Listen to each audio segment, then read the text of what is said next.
Reading, writing, and number skills are the primary subjects that are taught in schools. It is not common practice to educate or discuss the mechanics of how money works.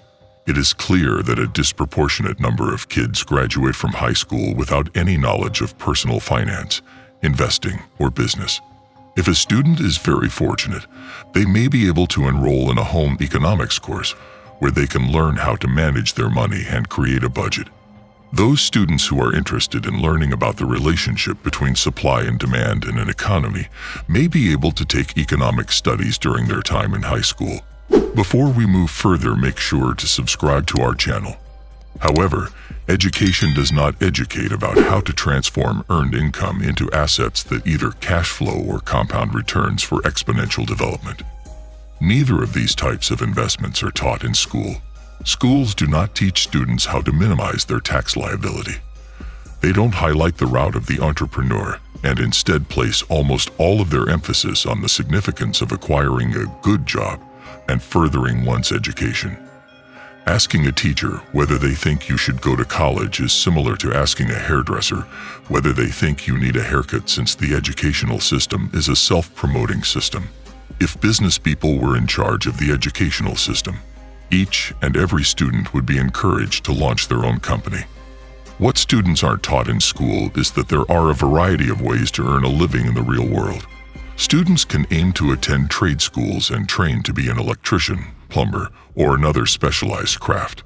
Some of these individuals go on to start their own businesses utilizing the information and skills they have acquired and become billionaires as a result of their efforts. Others concentrate on business activities, such as investing and trading. After initially amassing a small sum of money, they expand their holdings by increasing their income from the purchase and sale of various assets.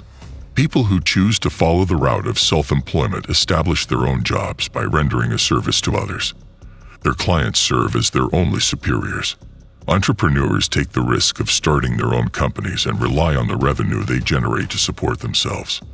Almost none of these routes are discussed in the conventional educational system, and those that are actively discouraged. Going to college, getting a decent job, having a successful career working for the same employer for 40 years, and then retiring is the standard advice that is given to everyone. This can lead to many people getting caught up in an exhausting competition with one another, where the only thing that makes them happy is getting out of the office at the end of the day and going on vacation. I believe it is more vital to select a line of work that you enjoy doing and that allows you to express your creativity and passion than it is to make money. What exactly does it imply when people talk about being in a rat race? The term rat race refers to an unsatisfying, unpleasant, and seemingly never-ending competition with other employees in a career to try to maintain a position and attempt to advance higher in status and salary. The metaphor depicts rats who will run around a maze in an effort to find a way out or to acquire cheese, despite the fact that this is an ineffective exercise for the rat and serves no purpose. Spending a lot of effort without being able to accomplish much progress or get out of the maze is what we mean when we talk about being stuck in the rat race. People have a tendency to think of the rat race as a phenomenon that takes place in the business sector. It is common belief that managers do not care about the welfare of their staff, and that co-workers are forced to vie against one another in a cutthroat environment for pay increases and promotions.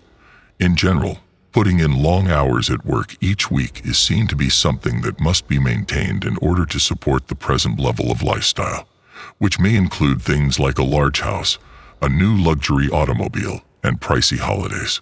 What exactly does it mean to get out of the rat race?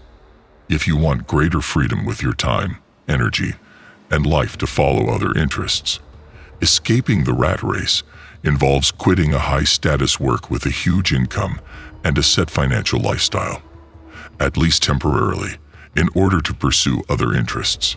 Getting out of the rat race is giving up the practice of aggressively competing with other people for jobs at increasingly higher levels of a hierarchical corporate career ladder. In most cases, getting out of the rat race requires obtaining a certain amount of financial independence from a wage and exploring alternative ways to pay one's monthly expenditures in order to be successful. It could involve turning a part-time job into a full-time career, launching a firm, or going into business for oneself. There are various ways out of a bad situation, but the basic strategy involves changing careers in order to improve one's financial situation. In many cases, getting out of the rat race requires selling a home or a car, paying off debt, downsizing, moving, and adopting a simpler or more economical way of life. Other times, it may require selling a car or getting out of debt. What are some strategies for escaping the rat race? A longing to discover a way out of one's current employment situation. Reading books that discuss how to become financially independent. A flexible mindset that is open to several possibilities. Bringing down the amount of your monthly bills. Making preparations for an alternate method to pay the expenses that are due each month. Minimizing your debt. Putting up a lot of effort to build up a second income. Lifestyle reduction and scaling back. Putting up for sale a home that is too big for the lot. Relocating to a region with lower living costs. Will do anything it takes to get out of the rat race and start a new life. When you have enough money to attain financial freedom, when your monthly cash flow from assets is more than your monthly bills, or when you have a way to create a living full-time other than your employment, you may exit the rat race and start living your life on your own terms. To get out of the rat race, you need to pay as little of your monthly bills and debt as possible.